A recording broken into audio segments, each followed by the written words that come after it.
कहानी मयंक और विभा की है। मयंक एक अच्छी नौकरी करता था, लेकिन विभा की जाति का ना होने के कारण विभा के माता पिता शादी के लिए नहीं मानते हैं।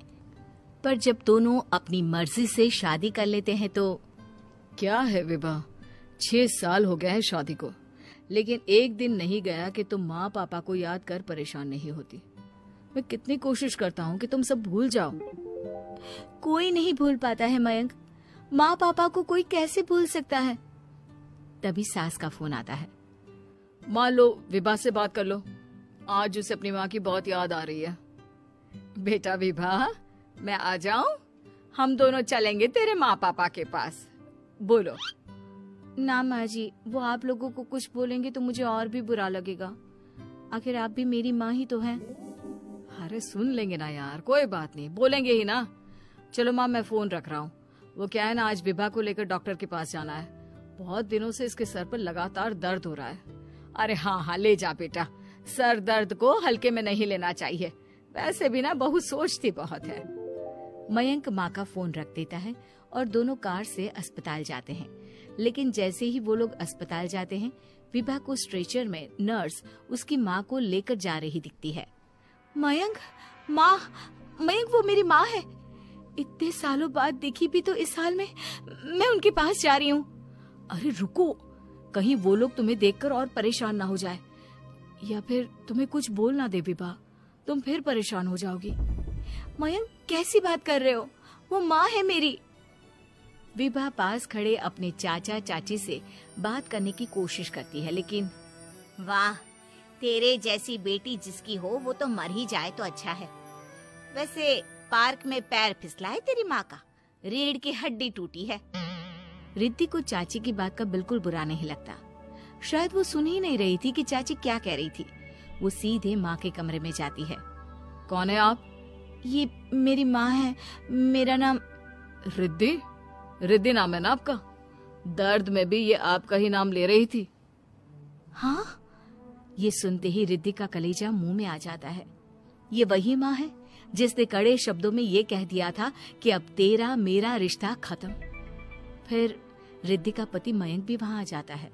सामने खड़े होते हैं रिद्धि के पिता। पापा, क्या हुआ माँ को? वो पार्क में गिर पड़ी, रीढ़ की हड्डी में चोट आई है। रिद्धि पिता की तरफ देखती है, लेकिन पिता मुंह फेर लेते हैं। पता है मयंक, माँ दर्द में मेरा नाम ले रही थी। मेरी माँ मुझे याद कर रही थी मयंक। मैं माँ को कुछ नहीं होने दूंगी, देख लेना। हाँ रिद्धि, हम मिलकर माँ का ख्याल रखेंगे, उन्हें फिर से खड़ा कर देंगे। लेकिन भैया कहाँ है? रिद्धि पिता के सामने जाकर खड़ी हो जाती है। पापा, भैया कहाँ है? वो अमेरिका में है, वो नहीं आ पाएगा। रिद्धि फिर माँ की ओर ध्यान कर लेती है। उस पूरी रात रिद्धि माँ को देखती खड़ी रहती है। पिता मन ही मन सोचते हैं, जब इतना ही प्यार था तो क्यों चली गई किसी एक अजनबी के लिए हम सभी को छोड़कर। तभी डॉक्टर बाहर आते हैं। आपकी वाइफ को होश आ गया है, क्या मैं उनसे मिल सकता हूँ? जी नहीं, वो बार बार अपनी बेटी का नाम ले रही है। रिद्धि बेटा, तुम अंदर चली जाओ। माँ रिद्धि को देखकर रोने लगती है। बेटा, माँ के गले लग जा। मैंने तो सोचा था तेरा चेहरा देखे बिना ही मर जाऊंगी। ऐसे कैसे? भला मैं अपनी माँ को कुछ कैसे होने दे सकती हूँ? माँ उठने की कोशिश करती है, लेकिन वो उठ नहीं पाती। देखिए, आपकी रीढ़ की हड्डी में फ्रैक्चर है।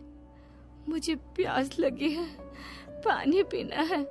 रुको माँ, मैं हूँ ना, मैं पिलाती हूँ पानी अपनी माँ को। कोई और नहीं आया? तेरे चाची चाचा आए थे माँ, पर शायद मुझे देखकर चले गए। जाने दे, इस वक्त भी पुरानी रंजिश देख रहे हैं। और रंजिश भी कैसी? माँ अपनी बेटी से नाराज ही तो थी। रिद्धि अब पूरे समय माँ के साथ रहती है। उनके हर काम को करने में उनका सहारा बनती है। फिर एक रोज, आज आपको चलने की कोशिश करनी थी, लेकिन हमारे फिजियो के डॉक्टर नहीं आए जो आपको पकड़कर चलाते, तो फिर आज।